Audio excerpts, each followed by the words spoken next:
निकाय चुनाव के आरक्षण संबंधित पूरे खाके को अगर सरकार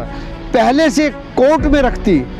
पक्ष मजबूताई के साथ रखती, तो इस तरह के हालात ही पैदा नहीं होते हैं, सुप्रीम कोर्ट जाने की आवश्यकता ही नहीं पड़ती। लेकिन ये तमाम चीज़ें जानबूझ करके साजिशतन सरकार के द्वारा जो है की जा रही हैं, चूँकि वो जानते हैं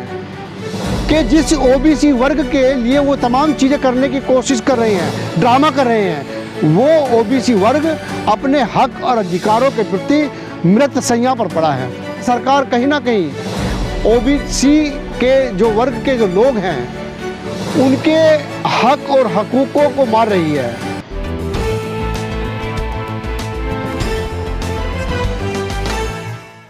नगर निकाय चुनाव से ओबीसी आरक्षण को बिल्कुल ख़त्म कर दिया गया है। उसको लेकर सोशल मीडिया पर काफ़ी गर्मा गर्म बहस भी चल रही है, लेकिन कुछ हल निकलता नज़र नहीं आ रहा। हालांकि सरकार इस बात को लेकर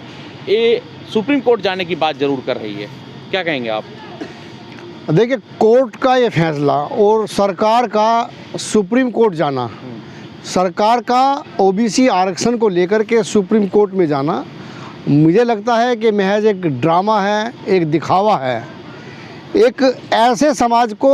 मूर्ख बनाना है जो समाज अपने हक, अपने अधिकारों के प्रति जागरूक नहीं है, अपने आरक्षण के प्रति जागरूक नहीं है। बाबा साहब डॉक्टर भीमराव अंबेडकर द्वारा दिए गए जो अधिकार थे, जो आरक्षण था, उसको ख़त्म करने की एक तरह की ये साजिश है। अगर सरकार ओबीसी आरक्षण को लेकर के इतनी ही गंभीर है,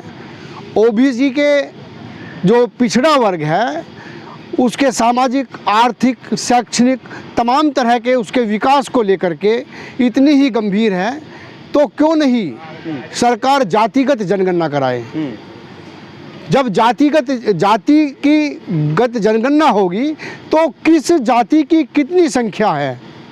किस जाति की कितनी संख्या है उसका पता लग जाएगा, और उसके बाद जो सरकार है वो इसे आगे भेजे। उसके बाद जो नियम, जो भी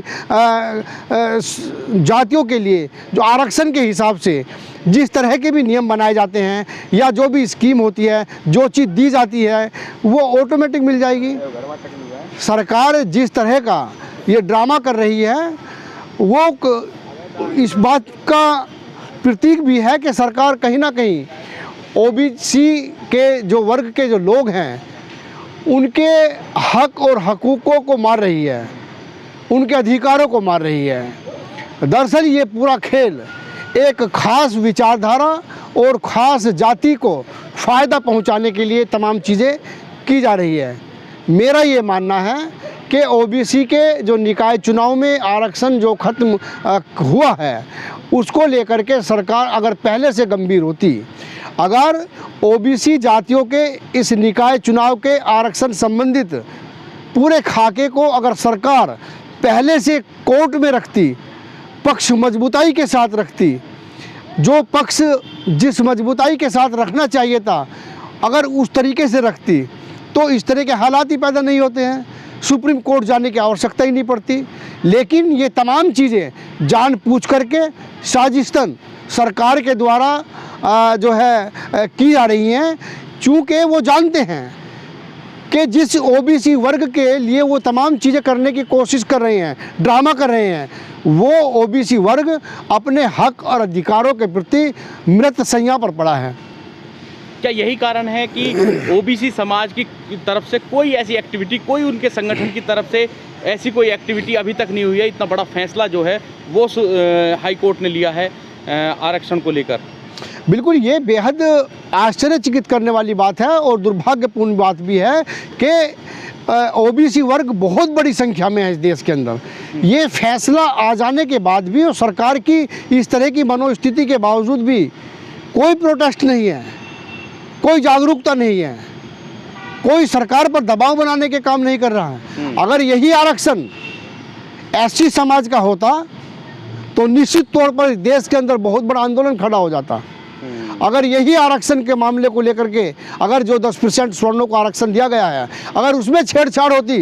तो देश में बहुत बड़ा आंदोलन खड़ा कर देते हैं। क्योंकि सरकार जानती है कि जिन लोगों के आरक्षण से छेड़छाड़ की जा रही है वो समाज अपने हक, अपने अधिकारों के प्रति वो जागरूक नहीं है, वो बिल्कुल मृदन अवस्था में है। शायद हो सकता है कि सरकार ये चेक कर रही हो कि ये वर्ग मरा हुआ, ये वर्ग जीवित है भी या बिल्कुल जो है मतलब जाग रहा है या सो गया है, किस तरह का है। इस तरह के बातें करके ये इस तरह की चेक कर रही हो कि अभी कुछ हक और अधिकारों के प्रति थोड़ी बहुत जागरूकता है या नहीं है। अगर इसके खिलाफ आवाज़ नहीं उठाई गई तो आने वाले समय में ये तमाम आरक्षण को ख़त्म कर देंगे। अभी ओबीसी का नंबर लगा है, निकाय चुनाव में है, ये तमाम चीज़ों में आरक्षण ख़त्म कर देंगे। पहले से ही आरक्षण का जो क्रम है, आरक्षण जो मिलना चाहिए वो पूरी संख्या में नहीं मिल रहा है और निकाय चुनाव में आरक्षण की कटौती करके ये सरकार ने अपनी मंशा दिखा दी है कि वो केवल हमारे साथ ड्रामा और ढोंग कर रही है कि हम सरकार सुप्रीम कोर्ट जाएंगे, ये जाएंगे, वो जाएंगे। ये सब बकवास है। अगर सरकार को हमारा पक्ष रखना था पहले ही सरकार कोर्ट में मजबूताई के साथ हमारा पक्ष रखती, सरकार अपना पक्ष रखती ताकि गरीब गुरबा को उनका हक और हकूक मिल सके। जी अच्छा, क्या लगता है आपको कि जिस तरह से मतलब पैरवी हुई है हाई कोर्ट में, वहाँ पर कुछ कमियां रही या फिर सरकार अगर ये आरक्षण ख़त्म कर देती है तो ओबीसी समाज किस हाशिए पर खड़ा नज़र आएगा, आपको क्या लगता है? देखिए, सरकार की तरफ से पैरवी में कमजोरी रही है इस बात को नहीं कहेंगे,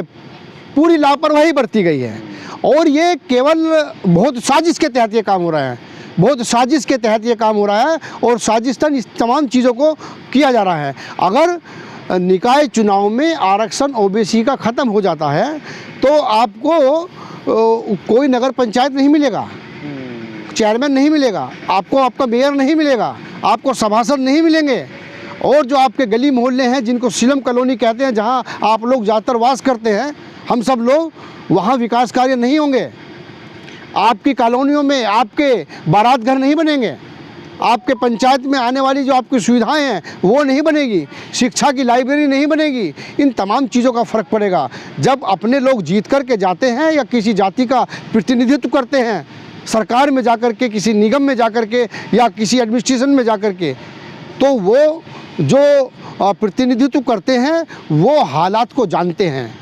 कि हम कहाँ से आए हैं, किन लोगों का प्रतिनिधित्व करने के लिए आए हैं, हमें क्या क्या बातें रखनी हैं, क्या क्या मुद्दे रखने हैं, किन मुद्दों पर चर्चा करनी है, वो समझते हैं, वो जानते हैं। इसीलिए निकाय चुनाव में ओबीसी का आरक्षण बेहद ज़रूरी है। सरकार इसमें ड्रामेबाजी ना करे, बहुत गंभीरता के साथ में, बहुत विश्वास के साथ में सरकार ओबीसी वर्ग का पक्ष रखे और इस आरक्षण को इसी तरह से बहाल कराए जैसे वो था। बिना आरक्षण के निकाय चुनाव नहीं होने चाहिए, ये हम जैसे लोगों की मांग है। अब राजनीतिक आरक्षण समाप्ति हो गया है यूपी से, हालांकि हाई कोर्ट के फैसले के बाद, लेकिन अगर सुप्रीम कोर्ट से भी राहत नहीं मिलती है ओबीसी समाज को, तो क्या आपको लगता है कि वाकई अब जो है सरकार ये मान चुकी है कि जो पिछड़ा यानी बैकवर्ड समाज था वो फॉरवर्ड समाज हो चुका है? बिल्कुल, देखिए, कोर्ट का जो डिसीजन आता है उसका सम्मान करना चाहिए, लेकिन सुप्रीम कोर्ट से भी अगर ना इस तरह से कोई राहत नहीं मिली,